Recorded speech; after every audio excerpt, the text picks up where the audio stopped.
I'm Ann Dart. I'm Tracy Stormy. And I'm Kathy Knight. And together we are... It Was a Dark and Stormy Book Club. A podcast for mystery lovers. Welcome.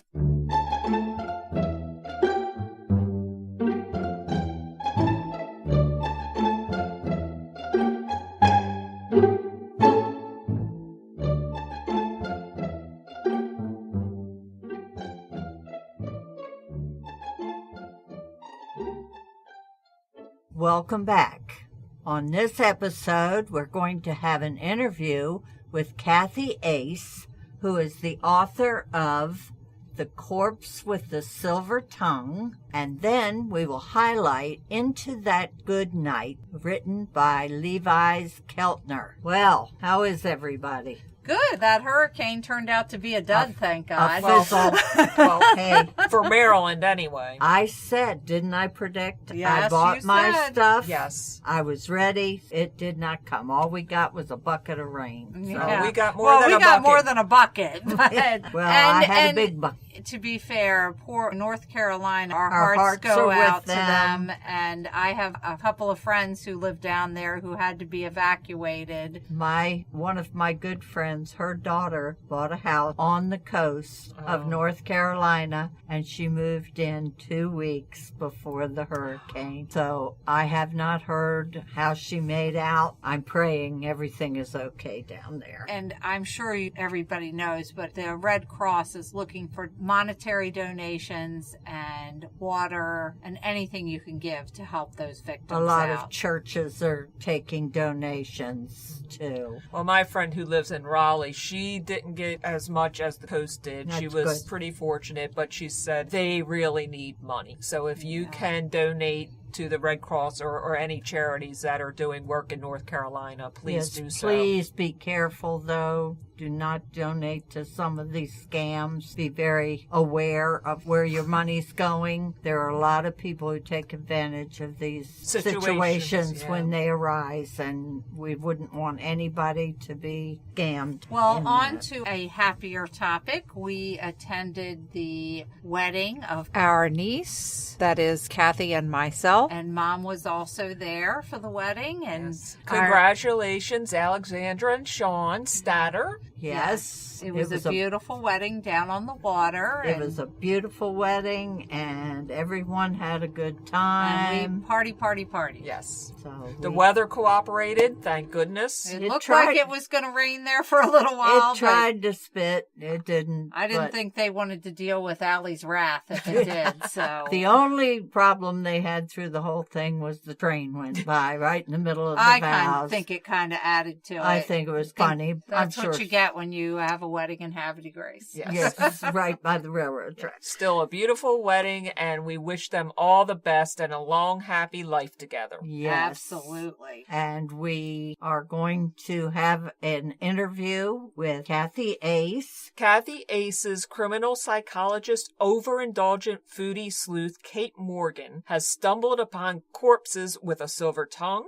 a golden nose, diamond hand, garnet face, an emerald thumb, platinum hair, and ruby lips during her globetrotting. Ace's Wise Inquiries Agency series features 4 softly boiled female PIs who solve quintessentially British cases from their stately home-based office in rural Wales, where Cathy was born and raised. Shortlisted for the Boney Blythe Award for Best Light Mystery by a Canadian 3 times in 4 years, winning in 2015, she was also shortlisted for the Arthur Ellis Award for Best Short Story in 2017. We read The Corpse with the Silver Tongue, the first in her Cait Morgan series, and we were introduced to Cait Morgan, who is a little bit like Cathy. She is Welsh by birth, moved to Canada, and she was a professor. They say you write what you know. And, right. and yes. And it was a fun little story. It's a cozy. It starts out bang right away with the murder. I think it was practically on the first page. The victim of the murder was an older guy. I think he was in his 60s. And he was not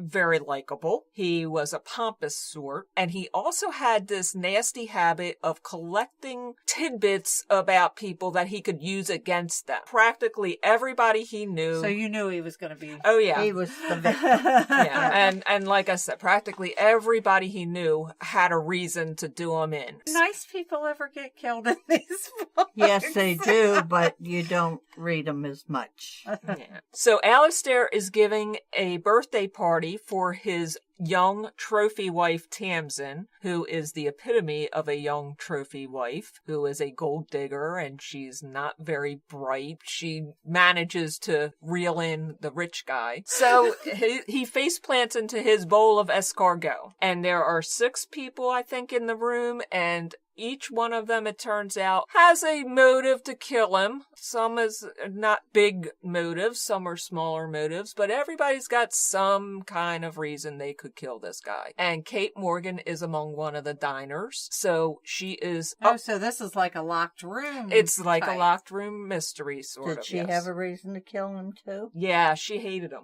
Oh, okay. Good. She was a former employee of his. He ran an ad agency years before, and they just happened to run into each other, and she couldn't think of a reason not to accept his invite to this birthday party. Ah. So that's why she wound up being there. Oh, interesting. Sounds like a good book. It was really good. And Cait winds up helping the French police solve the murder. She has an eidetic memory, it turns out. So she is able to remember exactly when it went on and whose stories match up and whose stories don't match up. And she's able to figure out. Unlike myself, who I can't even remember what I had for breakfast this morning. So the book follows along in her investigation of the murder of Alistair. I thought it was a nice book. It moved along quite nicely. Cait was believable, and she was also personable. You could see yourself in Cait's place. You enjoyed reading. Yeah, and she's a character you could identify with. Of Very course, good. she's a foodie. We all love food. We consider ourselves foodies. And it was just fun. Well, good. Well, I definitely enjoyed the interview with Cathy Ace, and I think you will enjoy hearing it also. Enjoy. Cait Morgan is a Welsh Canadian, just as you are yourself, and among other things that are similar between the two of you. Would you call Cait your alter ego? Well, people who know me quite well and have met me in person, and particularly those who've heard me speak, will say that I am putting a lot of myself on the page when Cait opens her mouth. Now, let's be honest. Cait does have an edit button. She doesn't necessarily always use it, but she does have one. And apparently, I'm much the same. So in some respects, I think Cait is inevitably close to me. I mean, the stories are told in the first person. She is Welsh Canadian, and I have the Welsh background. She's certainly grown up in the same places I've grown up. She's done some of the same things that I've done. Indeed, the corpse with the silver tongue, the titular corpse in this book, is the managing director of an advertising agency she used to work for. And I used to work for an advertising agency, and I dare not say how close he is to somebody I really knew in that industry. Ah. But let's just say I enjoyed killing him on the first page.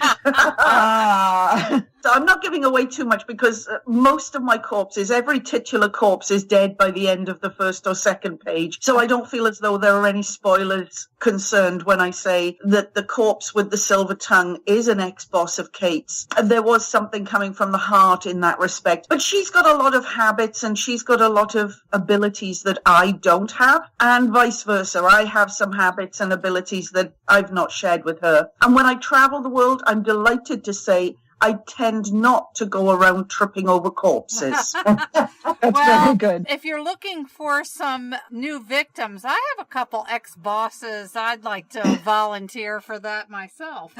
Sometimes I think that's why crime writers get into crime writing, because they've got a stack of victims just ready to go.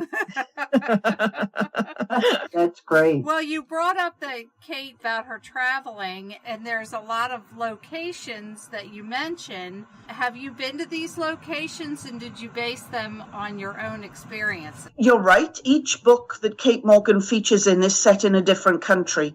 And you might think that that's just been a cunning plan on my part to write off a lot of global travel. However, I will admit now, I did not undertake any travel specifically to allow me to write the books. All of them are written based on places where I've either lived or worked or have visited so significantly that I've basically been there for months and months and months. So I've had a fairly peripatetic life myself, and I've brought those places onto the page and brought them to life, I hope. I love traveling. I love discovering history, art, architecture, the food and drink of the places that I'm in, as well as the people who are there. And what I've tried to do is allow people to travel through the pages with Cait. And I really enjoy that aspect of the writing, I must admit.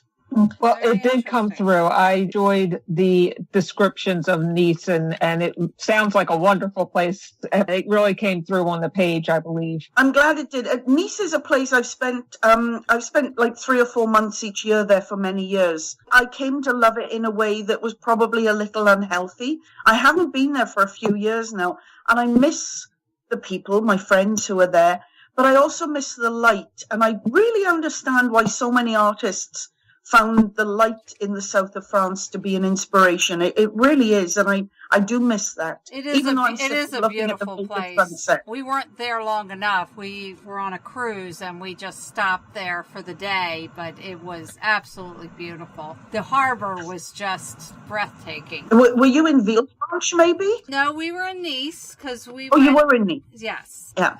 Lovely place. Love it to bits. And the friend who kindly allowed me to use their apartment for the scene of the crime still have that apartment, I'm delighted to say. And I've told them they're never allowed to sell it. Except maybe, that would be nice. So, as I said earlier, Cait Morgan's series reads very similar to an Agatha Christie mystery. And for you, when you're writing, what comes to you first? The murder or the murderer? You know, I will say it varies. I don't like to say that things, plots, murderers walk through the door and introduce themselves to me. They really don't. They're hard work to finesse, but sometimes there's a grain of inspiration that comes from something that you're doing or something that you hear or something that you see. But for me, the murderer, the victim, and the method of the murder need to fit together, because with Cait being a professor of criminal psychology, the motive is really what she's looking into always. Quite often, the method of the murder is discovered quite early on in the book, and that isn't where the mystery hangs. The mystery hangs on the motive for the murder. So she looks into the psychological backgrounds of all of the suspects, and the psychological reason for the murder of that victim in that way becomes the truth of the book at the final denouement. So for me, I need to get those elements all together in the right way to be able to begin a book. I do need to know who did what to whom and why before I even begin the plotting and the development of the other suspects and their backgrounds. So that core is number one for me. Oh, okay. That makes a lot of sense. Now, on your website, you allude to write what you know. What other advice would you give aspiring authors? I mean, I will admit, write what you know. If you've met me, you'll realize I'm really quite short. I'm relatively wide, and I'm Welsh, and I'm a bit bossy, and I write Cait in the first person. She's a university professor, and when I wrote those first 2 books, I was still a university professor. So coming from the heart of the character onto the page, write what you know. And I do like to bring in the locations that I know very well. But you saying that they read like a Christie scenario really gives me such pleasure, because I own everything Agatha Christie ever wrote, and that includes the plays and the autobiography. And I absolutely adore her work. I always have done since I was a child, really. And for me, that scenario of everybody could have done it, nobody could have done it. Everybody wanted to do it, nobody wanted to do it. And we work through the suspects. That setup, And the shape of a book that leads to a final denouement is a very pleasing shape of book to be. So I knew the Agatha Christie shape of book. And that would be my advice to people who are thinking about writing, is to read. Not read books about how to write books, but read books and find out what they like and find out what they don't like. There will be some